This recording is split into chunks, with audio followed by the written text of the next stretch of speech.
tema da minha mensagem hoje é o preço de não dar ouvidos ao Evangelho. Olha o que diz, Lucas 10:1. Depois disso, o Senhor designou outros 72 e enviou adiante de si, de 2 em 2, em todas as cidades, lugares aonde ele havia de ir.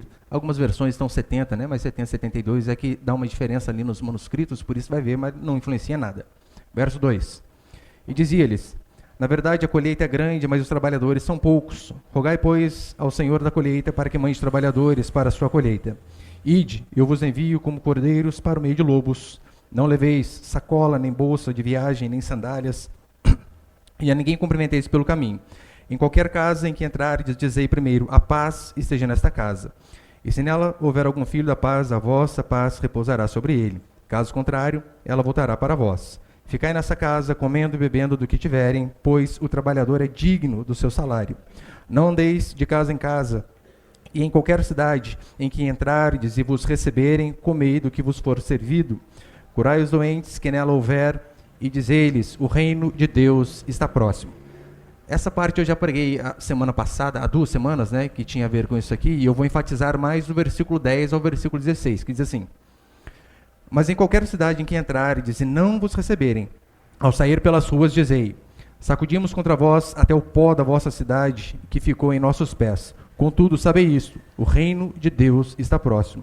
Eu vos digo que naquele dia haverá menos rigor para Sodoma do que para aquela cidade. Ai de ti, Corazim, ai de ti, Betsaida, porque se em Tiro e Sidom se houvesse realizado os milagres que em vós realizaram, há muito elas teriam se arrependido, assentados à cinza, com roupas de saco. Por isso, no dia do juízo haverá menos rigor para Tiro e Sidom do que para vós outros. E tu, Cafarnaum, serás elevado ao céu, descerás até o inferno. Quem vos ouve, ouve a mim, e quem vos rejeita, rejeita a mim, e quem me rejeita, rejeita aquele que me enviou. Olha para cá, por favor. Como eu falei, eu não vou gastar muito tempo aqui na primeira parte, justamente por conta disso. Eu acho que há 2 domingos eu falei sobre a questão do sustento do sacerdote, como ele diz aqui, né? Olha, onde vocês estiverem, oferecerem de comer, vocês comam, digno ao trabalhador do seu sustento. E eu expliquei, então, a questão de como o pastor deve ser sustentado pela igreja. Eu falei isso algumas semanas atrás aí, por isso que ele vai dizer, né, bolsa, alforge, sandália. E Paulo também vai dizer, né, aquele que anuncia o evangelho, né, que viva do evangelho. Mas então aqui a partir do versículo 10 em diante, se você ler com calma, você vai ver que Jesus, ele começa a dizer maldições terríveis que cairão sobre aquelas pessoas que ouvem o evangelho com os ouvidos, mas não obedecem à mensagem da Escritura. Que elas, quanto mais ouvem e menos praticam, Jesus vai dizer que elas acabam entulhando sobre si mais desgraça, mais punição. E ele vai fazer algumas comparações aqui horríveis para levar a mim e a você, de fato, a termos temor a Deus. Ele vai condenar assustadoramente pessoas que têm oportunidade, assim como vocês estão tendo hoje, assim como as pessoas que estão na internet, que ouvirão na rádio posteriormente. E ele vai condenar assustadoramente pessoas que ouvem o evangelho e mesmo assim não andam de acordo com o evangelho. O Jesus de Lucas é muito, mas muito diferente do Jesus da maioria das igrejas gospel de hoje. O Jesus aqui de Lucas é um Jesus que se ira, que condena, que amaldiçoa. Eu sei que hoje falar isso de um púlpito cristão é quase que uma heresia. Como assim? O meu Deus não age dessa forma. É porque o seu Deus não é o Deus da Escritura. E nós precisamos conhecer a este Deus, o Deus da Escritura. Eu já vi muitas vezes, né, alguns preletores, pregadores dizerem assim: olha, você precisa conhecer Jesus de uma forma mais íntima, ter intimidade com Deus. E na maioria das vezes, o que é isso, né? Conhecer Deus de forma mais íntima para essas pessoas. É você ir a um culto, cantar aquelas músicas melosas que a estrofe repete 15 minutos, chorar e ficar lá igual um doido, meu Deus. E eles pensam que isto é conhecer a Deus de uma forma mais íntima. Pular, gritar, chorar no culto. Nada contra você chorar, se alegrar na presença do Senhor. Mas isso não tem a ver com conhecer a Deus de forma profunda e de forma íntima. Nós só conhecemos a Deus de uma forma íntima e profunda quando nós conhecemos a Escritura. Quando nós tiramos dos nossos pensamentos todos os preconceitos formados pelo nosso coração pecaminoso e decidimos de fato ficar com Deus que a Escritura apresenta. Você pode ver, o meu objetivo aqui não é, semana após semana, entreter você. Não, eu não fico estudando a semana toda para vir aqui entreter você, para que você saia bem. Eu não fico pesquisando livros para que eles contem uma ilustração fantástica que eu vim aqui e conte para você, para te fazer sair motivado. Um dos motivos que nós pregamos de forma expositiva é justamente por isso. Não tem como fugir de assunto nenhum. Pode ver lá no nosso canal no YouTube, só sobre Romanos, que eu acho que foi a exposição mais longa que eu fiz até hoje. 16 capítulos de Romanos, tem 110 pregações. Lucas, começamos capítulo 10, essa é a pregação número 56, se eu não me engano. É por isso que nas quartas-feiras eu estou falando sobre calvinismo, sobre arminianismo, sobre soteriologia, esses assuntos que a princípio podem parecer difíceis, mas são assuntos que mostram de fato quem Deus é para que você possa crescer em Deus. Esse é o objetivo. Não é que você venha da sua casa, talvez com uma vida toda torta, e saia daqui motivado consigo mesmo. O objetivo é que nós conheçamos a Deus a cada dia. É por isso que quando as pessoas dizem assim, olha, o meu Jesus, ele não manda ninguém para o inferno. Eu sempre retruco, mas o seu Jesus você o conhece com base em quê? Na maioria das vezes elas não sabem responder. Eu digo assim, o seu Jesus, que não manda ninguém para o inferno, ele desceu do céu, se apresentou diante de você e disse que ele não manda ninguém para o inferno? Face a face assim? Não, pastor, até parece, né? Ele apareceu então para algum conhecido seu, a uma pessoa fidedigna, né, que você realmente confia, e essa pessoa veio e te disse, olha, Deus apareceu para mim e falou que ele não manda ninguém para o inferno. Aconteceu isso? Ele diz, não, pastor, claro que não. Então, com base no que você disse que Deus não manda ninguém para o inferno? Com base naquilo que eu acredito. Você percebe que uma pessoa ela acaba fazendo um ídolo, acaba fazendo um Deus que não existe, que não tem nada a ver com a Escritura. Ela não viu a Deus, ninguém que viu falou para ela. É por isso que eu não tenho vergonha nenhuma de falar, eu nunca tive revelação nenhuma, nunca vi Deus, Deus nunca falou comigo. Deus falou com os apóstolos.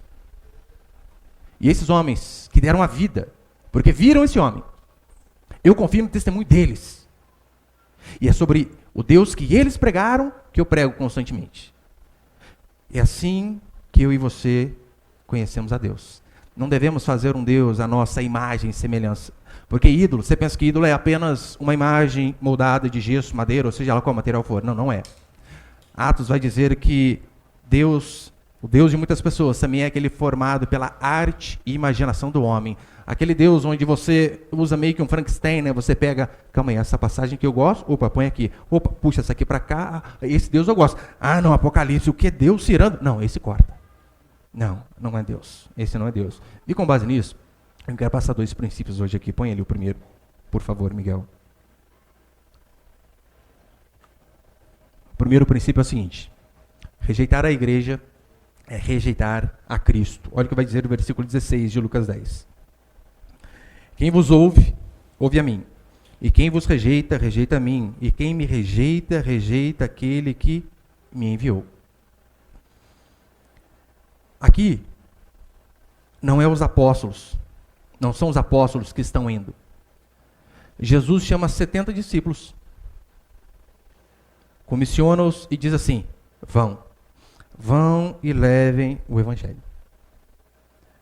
Qualquer pessoa que, de uma forma fiel, abre a Escritura, lê de forma correta, a expõe de uma forma fidedigna e aplica da forma correta, nós acreditamos que quando assim é feito, é o próprio Deus falando à congregação. Quando a Escritura é lida, interpretada e aplicada da forma correta, independente de quem seja. Pastor, líder de pequeno grupo, um ministro do louvor, ou qualquer outra pessoa que não tenha nenhum cargo em si eclesiástico.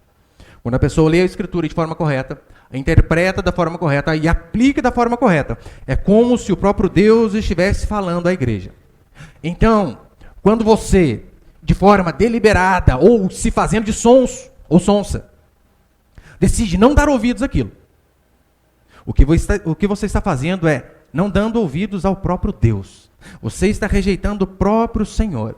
É por este motivo que o desigrejado, ele é um desviado. As pessoas ficam bravas, você não pode falar todo desigrejado é desviado. É sim.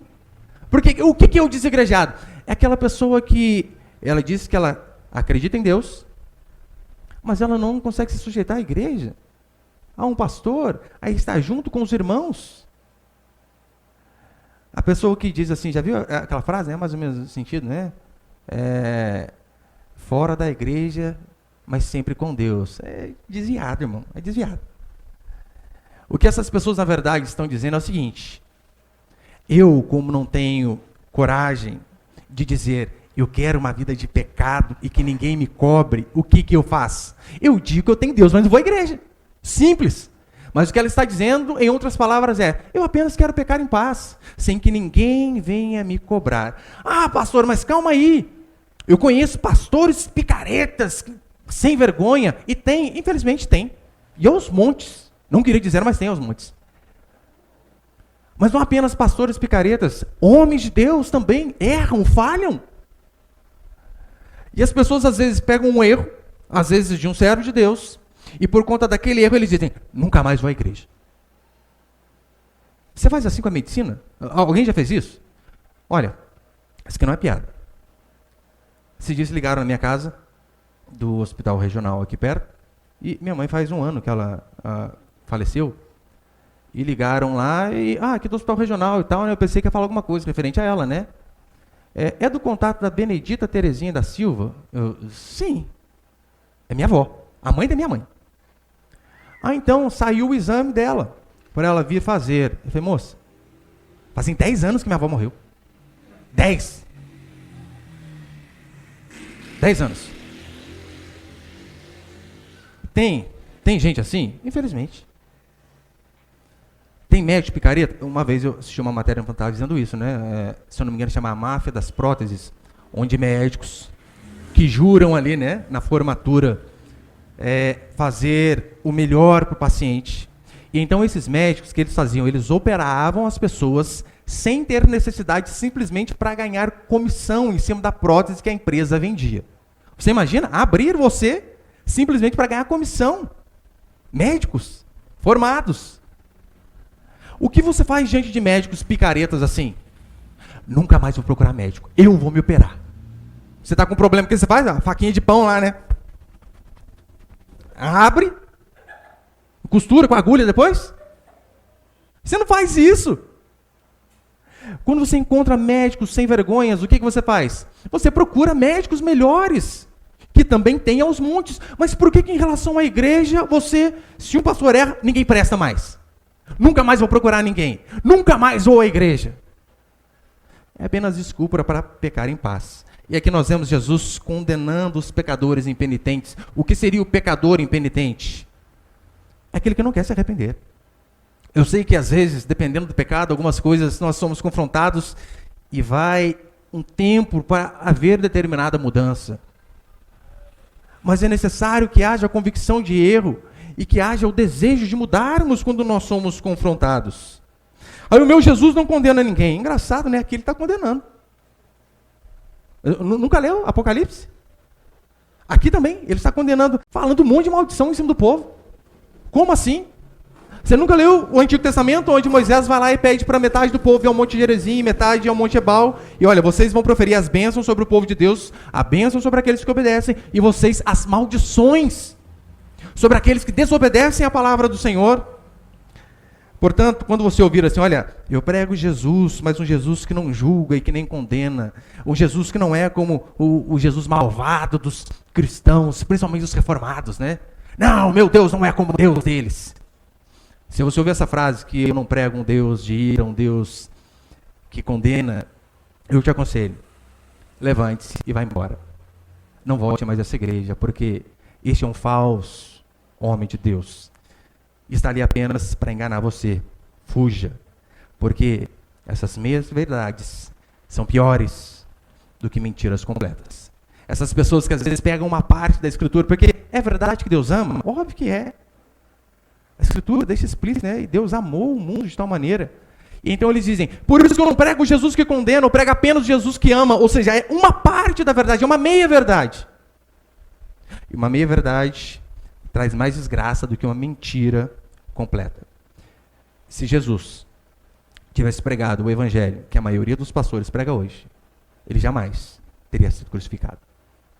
Se ele pregasse essa mensagem melosa, sentado num banquinho dizendo, meus lindos, e jamais confrontar o povo,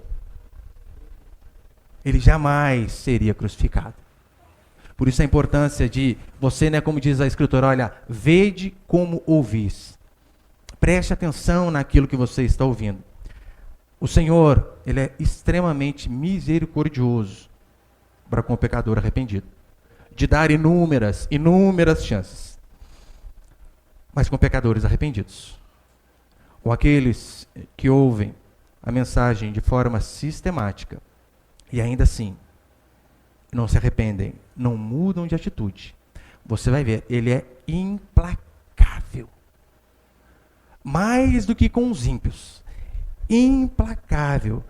O discurso de Jesus para que as pessoas se convertessem não era, Deus te ama. Não era.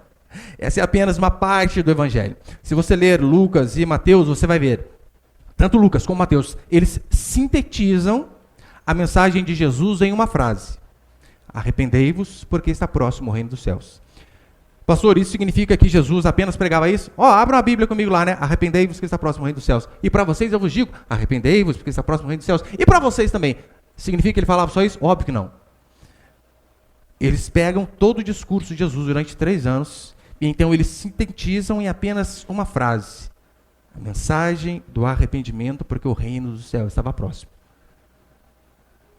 Se você ouve constantemente um pastor, um pregador que seja, não importa se é o seu pastor, se é o pastor da internet, e a tônica da mensagem dele não está constantemente batendo nessa tecla, arrependimento, arrependimento, arrependimento. Ele está pregando tudo, menos a Escritura.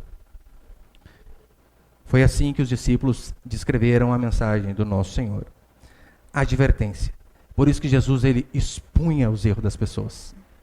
Não, você pode pensar assim, Jesus era um cara zen, nunca falava nada. Não, ele expunha de forma explícita.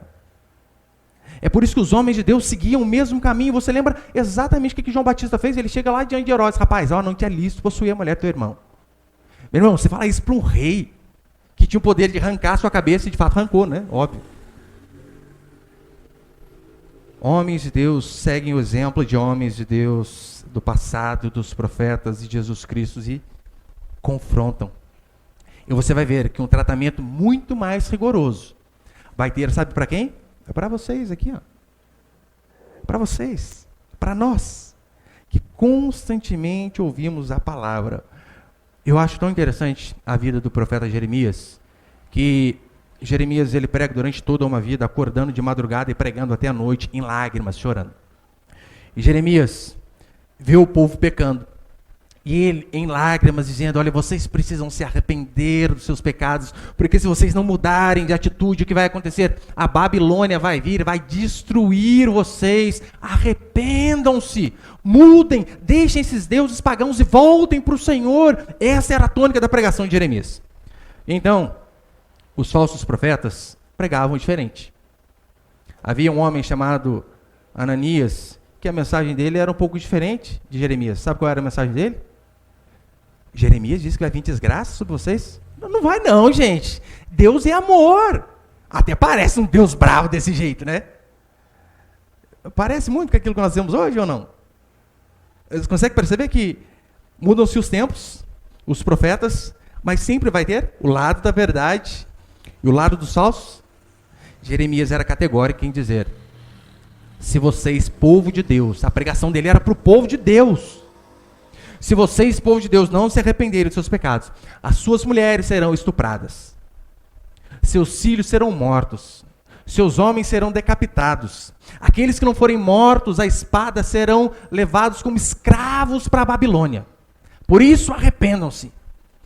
E o povo preferia ouvir Ananias. Aquele falso que dizia: Deus de modo algum vai fazer isso. Onde já se viu? Deus punir o seu povo? Não vai. O povo dava ouvido para esse homem. E sabe o que é interessante? O povo não ouve Jeremias e acontece o quê? A Babilônia vem, mata, estupra as mulheres, mata a criança de colo. Os poucos que sobram são levados cativos como escravos. Aí então lá na Babilônia, o povo escravo, está o homem de Deus de novo falando. E está o falso profeta de novo falando.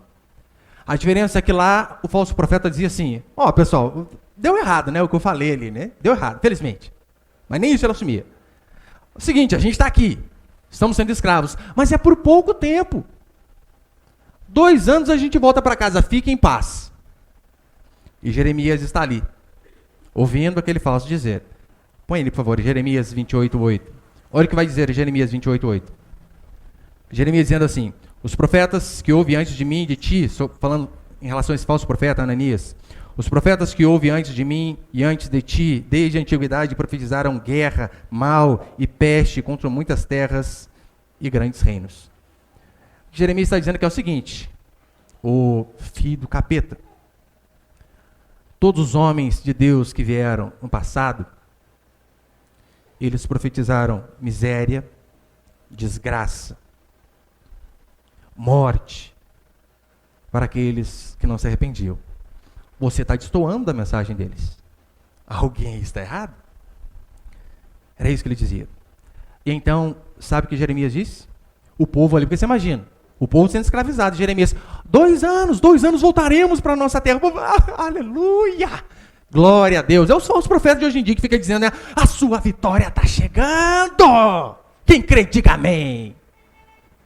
Ou pior, né? No Facebook: Deus tem algo bom para você. Se você acredita, digita amém. Meu irmão, você acreditar nisso aí, pelo amor de Deus, né?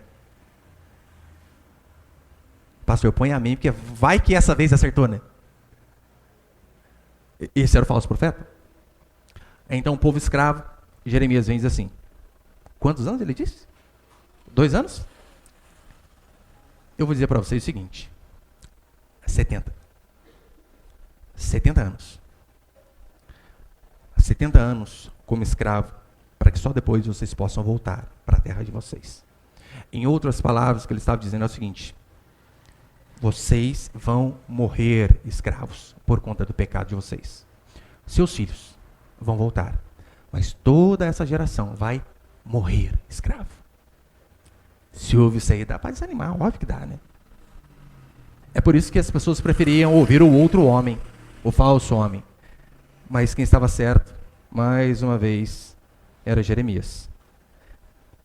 Aqui Jesus, ele faz a comparação com aquele povo que ouve constantemente a palavra de Deus e não se arrepende. Então, ele usa o exemplo de Sodoma. O que você acha que aquele povo de Sodoma precisava ouvir? Eles precisavam ouvir: olha, Deus não te julga, Deus ama vocês, meus lindos. Você acha que é isso que o povo de Sodoma precisava ouvir? Ou o povo de Sodoma precisava ouvir: vocês são imorais, pervertidos, arrependam-se dos seus pecados, senão a mão de Deus vai pesar sobre a vida de vocês. Essa é a mensagem. Eles não precisavam de ânimo, eles precisavam ser confrontados. Eles precisavam ser advertidos. Porque se você anima um homem que está indo para o buraco, você apenas está adiantando a sua queda para o precipício. Você não está fazendo um bom serviço. O genuíno amor é aquele que confronta, é aquele que expõe, é aquele que às vezes nos machuca. Porque hoje em dia não pode, né? Hoje em dia, gente, imagina fazer alguém sofrer. Não pode. Então, às vezes, nós usamos meias verdades e esquecemos que a meia verdade é algo demoníaco. O verdadeiro amor, ele confronta, expõe o erro, mostra o caminho correto. Fora disso, não é amor. É apenas bajulação. Apenas querem fazer com que o seu ego fique a cada dia mais inflado. E segundo, para encerrar, põe ele, por favor, Miguel.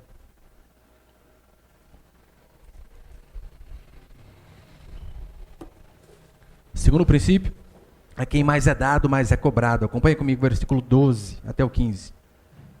Eu vos digo que naquele dia haverá menos rigor para Sodoma do que para aquela cidade. Ai de ti, Corazim, ai de ti, Betsaida, porque se em Tiro e Sidom se houvesse realizado os milagres que entre vós realizaram há muito tempo, eles teriam se arrependido, assentados sobre a cinza com roupas de saco.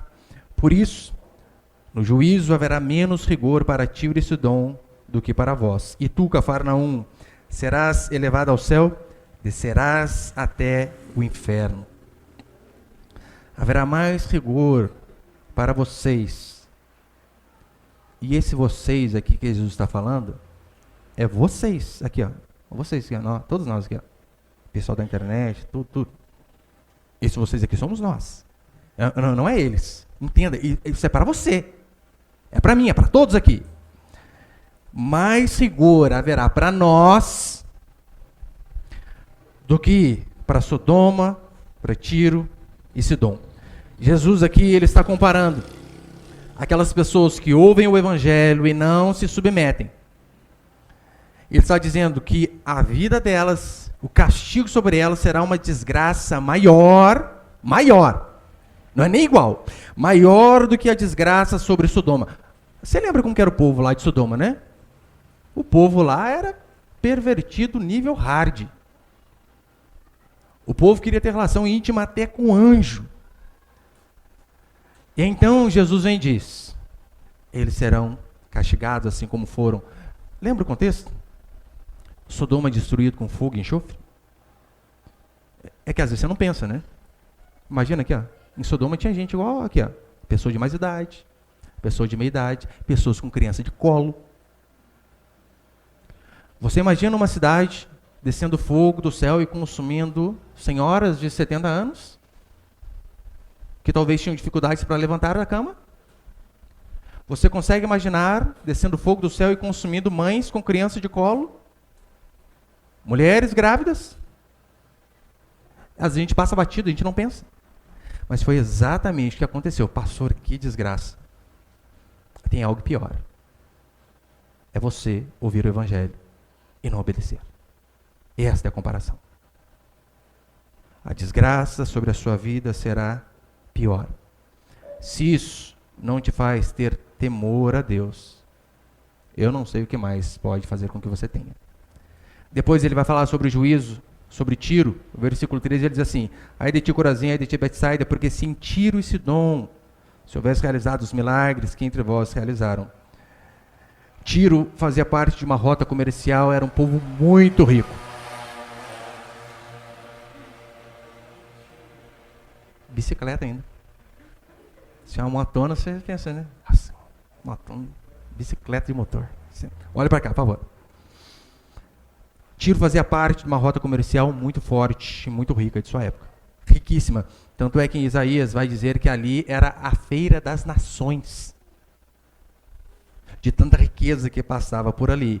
O rei Salomão, o homem mais rico da Escritura, ele vai comprar madeira para construir o templo. Sabe onde ele compra? Tiro.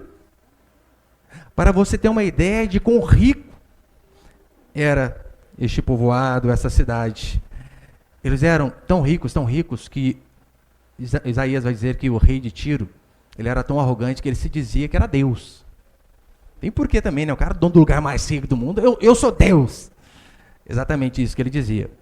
Só que Ezequiel, ele começa a elencar a desgraça que veio sobre Tiro. Em Ezequiel 26, ele vai dizer assim, versículo 3, farei vir nações contra vocês. Versículo 4, seus muros serão destruídos. Versículo 6, suas filhas serão mortas. 12, suas riquezas serão roubadas. 13, cessará a música, a arte, o entretenimento. Acabou tudo. Versículo 14, farei de vocês uma rocha e nunca mais vocês serão reconstruídos. E de fato nunca mais foi. Nunca mais. Pior do que essas desgraças, Jesus diz, é vocês que ouvem o evangelho e dizem, não vou obedecer, não vou fazer. Esta é a comparação que o nosso Senhor está dando. Depois ele vai dizer a respeito de Cafarnaum. Cafarnaum, em Mateus capítulo 4, vai dizer que Jesus foi morar ali em Cafarnaum. Foi praticamente a base do ministério dele. Operou inúmeros milagres em Cafarnaum. Jesus estava ali pessoalmente fazendo milagres, pregando para tudo que é lado. E ainda assim, aquelas pessoas tendo a oportunidade do próprio Cristo estar ali. Não, ali não era alguém falando a respeito do Evangelho. Era o Verbo falando a respeito dele mesmo. Ainda assim, eles não deram ouvidos. Cafarnaum foi destruída. Acabou. Isso não apenas de forma alegórica, de forma literal. Tanto é que William Hendrickson, comentando a respeito desta parte do Evangelho de Lucas, ele vai dizer que Cafarnaum, de fato, sumiu do mapa. Ele diz que a localização de Cafarnaum foi um objeto de discussão porque ninguém sabia onde estava aquele local. Aí se você ler o Salmo 10, versículo 16, que diz assim: o Senhor é Rei eterno, da sua terra somem-se as nações. Ele tem este poder de forma literal de fazer com que aquele povo rebelde, que não se dobra diante da mensagem, evapore, suma. Povos poderosos, que de fato têm muita história para contar, viraram pó por não obedecerem a Deus. E nós? Olha para o próprio Império Romano da época de Jesus Cristo. Gente, aquilo ali era um império. Décadas e décadas de pujança. Hoje, história. Babilônia. Os babilônios eram muito fortes. Hoje em dia, as pessoas conseguem apenas montar com base em alguns relatos os jardins suspensos da Babilônia, porque ninguém sabe onde está mais. Acabou. Tudo virou pó. Aí então, Jesus vem e diz assim: eu arrasei com esses povos pagãos, e eu posso fazer coisa muito pior a vocês, que semana após semana, domingo após domingo, ouvem a mensagem do Evangelho e ainda assim não se dobram. Ainda assim decidem viver em desobediência. Hoje, meu irmão e irmã, você tem pregações semanais aqui na igreja. Você tem centenas de pregadores no YouTube à distância de um clique. Você tem mensagens boas espalhadas para todos os lados através das redes sociais. Hoje você tem uma Bíblia aí no seu smartphone, no seu iPhone, com inúmeras versões que você pode ler, que você pode consultar, coisas que na antiguidade as pessoas morriam porque liam a Bíblia escondido. Era raríssimo. Você tem a oportunidade. O que isso diz? Que você será muito mais cobrado, porque a quem mais é dado, mas é cobrado. Pastor, preferi não ter ouvido então. Acabou, já ouviu. Já era. Não tem como burlar sua consciência. Não tem como. Seremos muito mais cobrados. Por isso que todo culto é algo solene. É algo extremamente grave. Grave por quê? No Antigo Testamento nós vemos que era necessário que um cordeiro morresse como sacrifício. Nós vemos em Atos Ananias e Safira mentindo para os apóstolos e caindo morto no culto. O culto é algo solene, por quê? Se eu venho aqui, prego uma mensagem que não condiz com a Escritura, é por isso que você tem que ir para sua casa, abrir a sua Bíblia e conferir. Calma aí, onde o pastor falou? Da onde ele tirou isso? Por quê? Você tem a obrigação disso, de procurar saber. Porque eu posso estar te enganando? Óbvio que posso. O culto é algo solene porque se eu venho aqui, abro a Escritura e interpreto de uma forma errada, e aplico de uma forma errada, eu tenho um gravíssimo problema com Deus. Gravíssimo. Porque quem mais é dado, mais é cobrado. É por isso que Jesus diz: é bom que não tenhais muitos mestres, porque o peso sobre eles é maior, óbvio. Óbvio. Se eu não prego de forma correta, eu tenho um sério problema com o Senhor.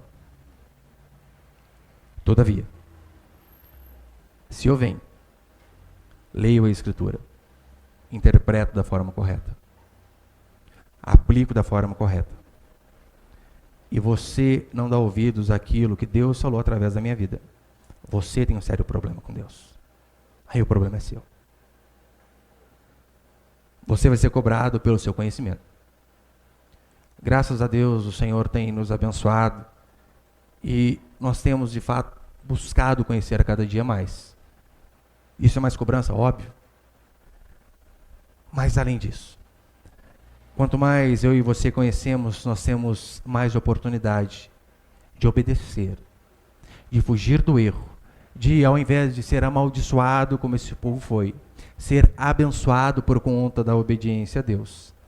Portanto, lembre-se disso.